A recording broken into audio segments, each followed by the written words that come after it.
दोस्तों, आप सभी का बहुत बहुत स्वागत है हमारे चैनल में। इस वीडियो के अंदर अभी हम लोग लूसेंट सामान्य ज्ञान इससे रिलेटेड जो है इम्पोर्टेंट 50+ क्वेश्चन जो है इस वीडियो में देखने वाले हैं, जो कि आपके आने वाले एग्जाम से railway group D, SSC, UP police, लेखपाल और आने वाले सभी प्रतियोगिता परीक्षा के लिए काफ़ी इम्पोर्टेंट है। तो दोस्तों, आप इस वीडियो को बहुत ध्यान से लास्ट तक देखिए। चैनल पर नया है तो चैनल को सब्सक्राइब कर बेल आइकन यानी जो घंटी का निशान है उसे ज़रूर से ऑन कर दें।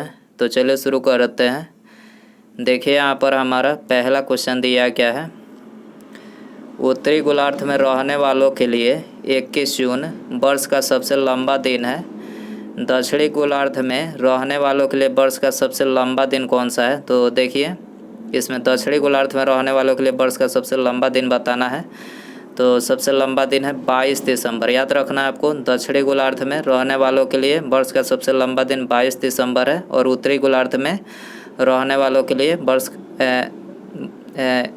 वर्ष का सबसे लंबा दिन कौन सा है, 21 जून है। याद रखना है आपको, करेक्ट आंसर सी हो जाएगा।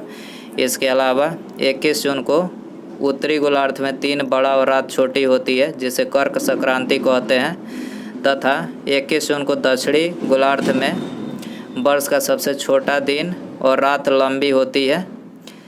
इसके अलावा मध्य रात्रि का सूर्य किसे बोला जाता है, तो नार्वे को। यहाँ से भी क्वेश्चन पूछा जाता है, मध्य रात्रि का सूर्य किसे बोला जाता है, तो नार्वे को बोला जाता है।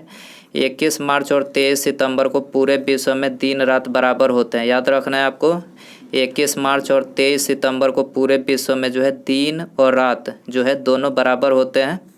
क्वेश्चन नंबर 2 है, निम्नलिखित में से किस एक देश के साथ भारत की सर्वाधिक लंबी सीमा मिलती है। निम्नलिखित में से किस एक देश के साथ भारत की सर्वाधिक लंबी सीमा मिलती है, तो ये बांग्लादेश के साथ मिलती है। करेक्ट आंसर ऑप्शन ए हो जाएगा। क्वेश्चन नंबर 3 है, लिब्राहन आयोग निम्नलिखित में से किस एक से संबंध था। लिब्राहन आयोग किस एक से संबंध था, तो ये बाबरी मस्जिद का गिराए जाने से संबंध था। ठीक है, करेक्ट आंसर बी हो जाएगा। कोणार्क का सूर्य मंदिर नरसिंह देव प्रथम ने बनवाया था, वे किस वंश से थे। कोणार्क का सूर्य मंदिर नरसिंह देव प्रथम ने बनवाया था, वे किस राजवंश से थे। तो देखिए ये थे पूर्वी गंग राजवंश से। ठीक है, याद रखना है, पूर्वी गंग राजवंश से थे। बी आंसर हो जाएगा।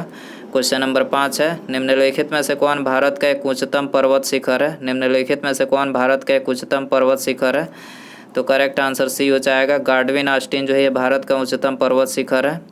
विश्व में सबसे नवीन पर्वत हिमालय है। विश्व में सबसे नवीन पर्वत हिमालय है। इसकी उत्पत्ति टेथिस सागर क्षेत्र में 2 प्लेटों के दबाव के कारण हुआ है।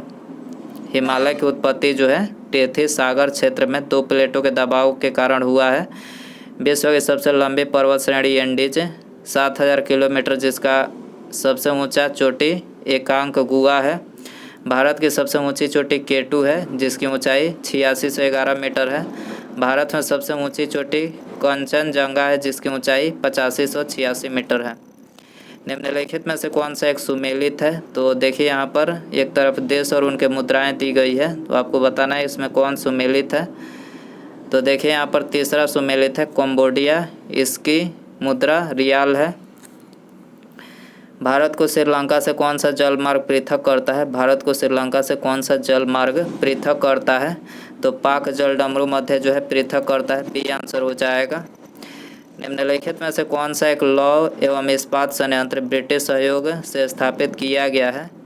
निम्नलिखित में से कौन सा एक लौह एवं इस्पात संयंत्र ब्रिटिश सहयोग से स्थापित किया गया है, तो देखिए दुर्गापुर स्थापित किया गया है। डी आंसर हो जाएगा। स्टील प्लांट और सहयोगी देश यहाँ पर हमने लिखे हैं, मतलब कौन सा स्टील प्लांट जो है किस देश के सहयोग से बनाया गया था। तो देखिए पहला दिया गया है बोकारो स्टील प्लांट झारखंड में है।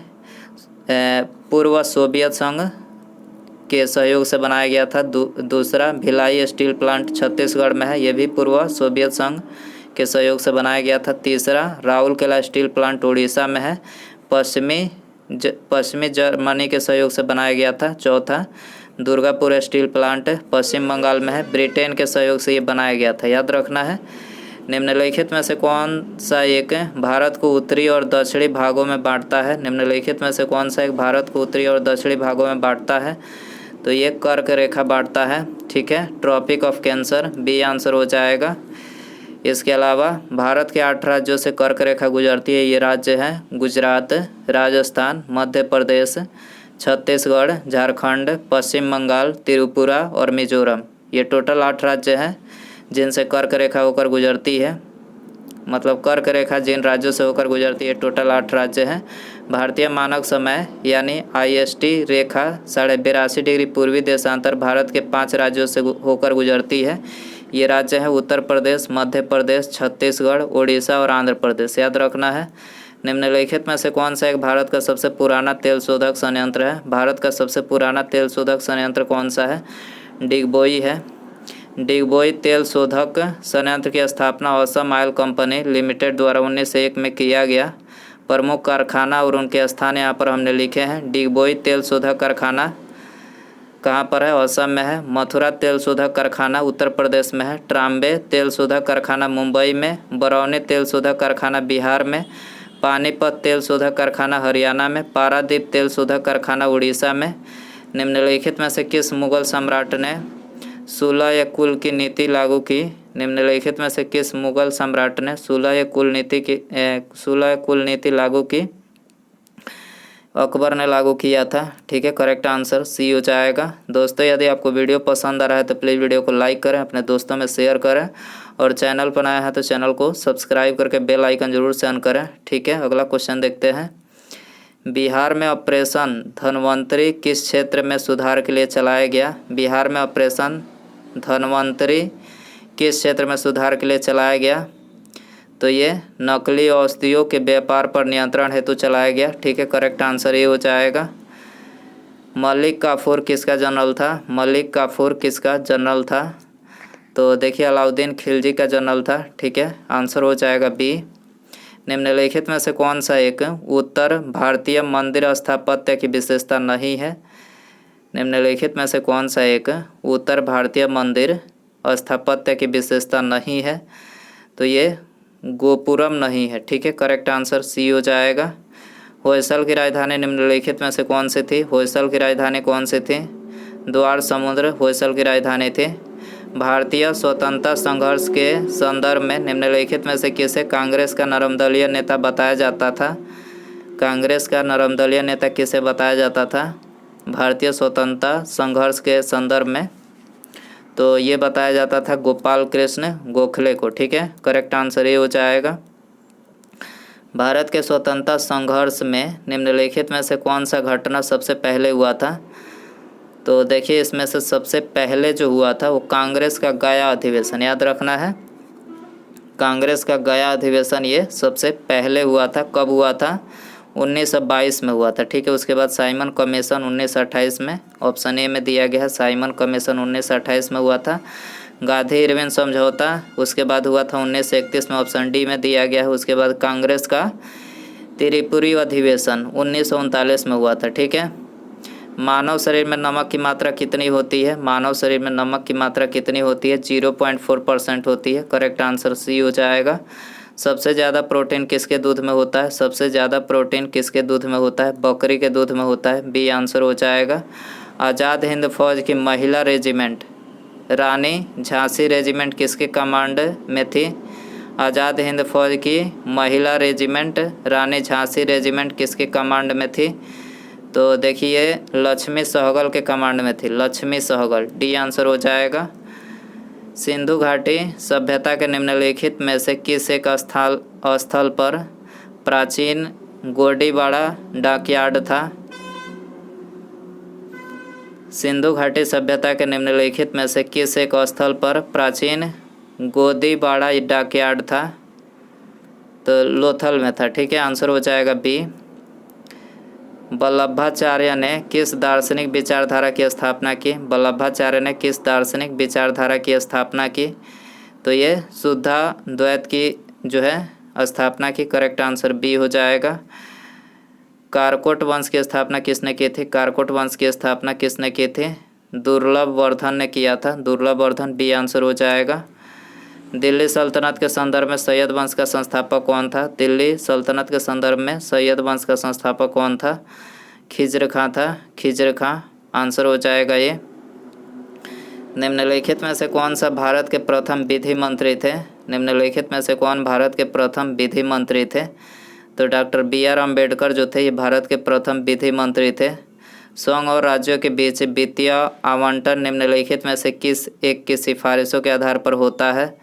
संघ और राज्यों के बीच वित्तीय आवंटन निम्नलिखित में से किस एक की सिफारिशों के आधार पर होता है? तो देखिए वित्त आयोग के सिफारिशों के आधार पर होता है। इसके अलावा भारतीय संविधान के अनुच्छेद 280 में वित्त आयोग के गठन का प्रावधान है तथा इसका गठन का अधिकार राष्ट्रपति को है। संविधान के किस भाग में नागरिकता के विवरण दिए गए हैं? संविधान के किस भाग में नागरिकता के विवरण दिए गए हैं? तो ये भाग 2 में दिया गया है। आंसर हो जाएगा बी। भाग 2 में जो है नागरिकता का प्रावधान है जो अनुच्छेद 5 से 11 के अंतर्गत है। भाग 1 की बात करें तो इसमें संघ एवं राज्य क्षेत्र का वर्णन है जो अनुच्छेद 1 से 4 तक है। संविधान का जो भाग 3 है इसमें भाग 3 के अनुच्छेद 12 से 35 तक में जो है मौलिक अधिकार का उल्लेख है। संविधान के भाग 4 के अनुच्छेद 36 से 51 तक में राज्य के नीति निर्देशक तत्व दिया गया है। याद रखना है आपको। निम्नलिखित कथनों पर विचार कीजिए कि मतलब कौन सा कथन इसमें सही है, आपको बताना है। तो देखिए इसमें जो है पहला ही कथन करेक्ट है। किसी राज्य में मुख्य सचिव को उस राज्य के राज्यपाल द्वारा नियुक्त किया जाता है, तो यहाँ पर पहला ही कथन करेक्ट है। ठीक है। विश्व विज्ञान दिवस कब मनाया जाता है? विश्व विज्ञान दिवस कब मनाया जाता है? 10 नवंबर को मनाया जाता है। डी आंसर हो जाएगा। कुशल स्थानीय स्वायत्ता शासन के लिए विख्यात दक्षिण भारत का राजवंश था। कुशल स्थानीय स्वायत्ता शासन के लिए विख्यात दक्षिण भारत का राजवंश था, तो ये था चोल। पृथ्वीराज रासोल लिखा गया, पृथ्वीराज रासोल लिखा गया, तो ये चंद्रबरदाई द्वारा लिखा गया। करेक्ट आंसर सी हो जाएगा। हड़प्पा स्थित है, तो देखिए हड़प्पा जो है ये रावी नदी पर स्थित है। करेक्ट आंसर बी हो जाएगा। हड़प्पा जो है वर्तमान समय में पाकिस्तान के पंजाब प्रांत के मंटगोमरी जिला में स्थित है। याद रखना है, पूछा जाता है क्वेश्चन यहाँ से। हड़प्पा वर्तमान समय पाकिस्तान के पंजाब प्रांत के मंटगोमरी जिला में है। ठीक है। काली मिट्टी भारत के किस प्रदेश में मिलती है? तो काली मिट्टी जो है ये महाराष्ट्र में मिलती है, मध्य प्रदेश में मिलती है, गुजरात, तीनों स्थान पर मिलती है। उपर्युक्त प्रदेशों में मिलती है। यहाँ पर डी हो जाएगा। काली मिट्टी को रेगुर मिट्टी भी कहा जाता है। इस मिट्टी में कपास की खेती होती है, यही कारण है कि इसे कपासी मृदा भी कहा जाता है। इस मिट्टी का निर्माण बेसाल्ट चट्टानों से हुई है। काली मिट्टी में नमी धारण की क्षमता अधिक होती है, जिस कारण कपास का धागा मजबूत और लंबी होती है। मिट्टी का अध्ययन पेडोलॉजी में किया जाता है। याद रखना है, पहला परमाणु बम गिराया गया था हिरोशिमा पर। ठीक है। पहला परमाणु बम अमेरिका द्वारा 6 अगस्त 1945 को जापान के हिरोशिमा नामक शहर पर गिराया गया था और 9 अगस्त 1945 को नागासाकी शहर पर गिराया गया था। याद रखना है, 6 अगस्त 1945 को जापान के हिरोशिमा शहर पर और 9 अगस्त 1945 को नागासाकी शहर पर। ठीक है। याद रखना है। परमाणु बम जो है नाभिकीय विखंडन के सिद्धांत पर कार्य करता है। परमाणु संरचना का सिद्धांत जॉन डाल्टन ने दिया था। परमाणु विखंडन का सिद्धांत आर्टोहन ने दिया। परमाणु बम सर्वप्रथम रॉबर्ट ओपेनहीमर ने बनाया। याद रखना है आपको। भारत गणतंत्र बना, तो देखिए भारत जो है ये 1950 में गणतंत्र बना। डी आंसर हो जाएगा। भारत छोड़ो आंदोलन का वर्ष है, मतलब भारत छोड़ो आंदोलन कब हुआ? ये हुआ 1942 में। 1942 में हुआ। सी आंसर हो जाएगा। मेगास्थनीज भारत आया था। मेगास्थनीज जो है चंद्रगुप्त मौर्य के शासनकाल में भारत आया था। ठीक है। करेक्ट आंसर सी हो जाएगा। कालीबंगा स्थित है, तो देखिए कालीबंगा जो है राजस्थान में स्थित है। दक्षिण भारत की सर्वाधिक प्राचीन और समृद्ध भाषा है। दक्षिण भारत की सर्वाधिक प्राचीन और समृद्ध भाषा है, तो यह है तमिल। कपास की खेती के लिए सर्वोत्तम मिट्टी है। कपास की खेती के लिए सर्वोत्तम मिट्टी है, तो देखिए काली मिट्टी जो है सर्वोत्तम मिट्टी है। बृहत संहिता का रचयिता कौन था? बृहत संहिता का रचयिता कौन था? 12 मिहिर जो है ये बृहत संहिता का रचयिता था। करेक्ट आंसर सी हो जाएगा। लक्षद्वीप कहाँ स्थित है? लक्षद्वीप कहाँ स्थित है? अरब सागर में। जलवायु परिवर्तन प्रदर्शन सूचकांक 2022 में भारत का स्थान कौन सा है? तो देखिए इसमें जो है भारत का स्थान 10वां स्थान है। ठीक है, 10वां स्थान है, ये आंसर हो जाएगा। आईसीसी अंडर 19 क्रिकेट विश्व कप 2022 की मेज़बानी किस देश द्वारा किया गया? आईसीसी अंडर 19 क्रिकेट विश्व कप 2022 की मेज़बानी किस देश द्वारा किया गया? तो इसकी मेज़बानी जो है वेस्ट इंडीज़ के द्वारा किया गया। करेक्ट आंसर सी हो जाएगा। पेरियार बांध, मुल्ला पेरियार बांध, पेरियार नदी केरल पर स्थित है। इस बांध की सुरक्षा को लेकर किन दो राज्यों में विवाद है? तो देखिए तमिलनाडु और केरल इन दो राज्यों में पेरियार बांध को लेकर जो है विवाद है। तो बी आंसर हो जाएगा। जंगली जानवरों को कानूनी अधिकार देने वाला दुनिया का पहला देश बन गया है। जंगली जानवरों को कानूनी अधिकार देने वाला दुनिया का पहला देश बन गया है। तो ये इक्वाडोर बन गया है। करेक्ट आंसर सी हो जाएगा। किस देश ने दुनिया का पहला जलवायु परिवर्तन कानून पेश किया है? किस देश ने दुनिया का पहला जलवायु परिवर्तन कानून पेश किया है? तो ये न्यूजीलैंड ने पेश किया है। राष्ट्रीय कला उत्सव 2022 का आयोजन किस मंत्रालय द्वारा किया गया? राष्ट्रीय कला उत्सव 2022 का आयोजन किस मंत्रालय द्वारा किया गया? तो देखिए शिक्षा मंत्रालय द्वारा किया गया। 19वां G20 शिखर सम्मेलन 2024 का आयोजन कहाँ होगा? तो देखिए इसका आयोजन जो है ब्राज़ील में होगा। ठीक है, निम्नलिखित में से कौन सा ऊर्जा का समृद्ध स्रोत है? तो देखिए ऊर्जा का समृद्ध स्रोत है लिपिड। ठीक है, बी आंसर हो जाएगा। मानव शरीर में ग्रीवा कशेरुकों की संख्या कितनी है? तो देखिए इसकी संख्या जो है वो है 7। ठीक है, आंसर हो जाएगा बी। कपड़ा फैक्ट्रियों में काम करने वाले व्यक्ति जैसे कि दरी बुनने वाले निम्नलिखित में से किस व्यावसायिक बीमारी से प्रभावित होते हैं? तो देखिए ऑप्शन है आपके पास एस्बेस्टोसिस, दमा एवं तपेदिक, सिलिकोसिस या फिर सीडोरोसिस। तो दोस्तों इसमें बताना है, ये आपके लिए होमवर्क क्वेश्चन रहेगा। कपड़ा फैक्ट्रियों में काम करने वाले जो व्यक्ति होते हैं जैसे कि दरी बुनने वाले, ये किस व्यावसायिक बीमारी से प्रभावित होते हैं? तो यदि आपको इसका आंसर पता हो तो कमेंट बॉक्स में ज़रूर बताएं। और वीडियो पसंद आया हो तो प्लीज़ वीडियो को लाइक शेयर एंड चैनल पर नया है तो चैनल को सब्सक्राइब करके बेल आइकन जरूर सेंड करें। ठीक है, मिलते हैं अगले वीडियो में। नमस्कार, जय हिंद, जय भारत।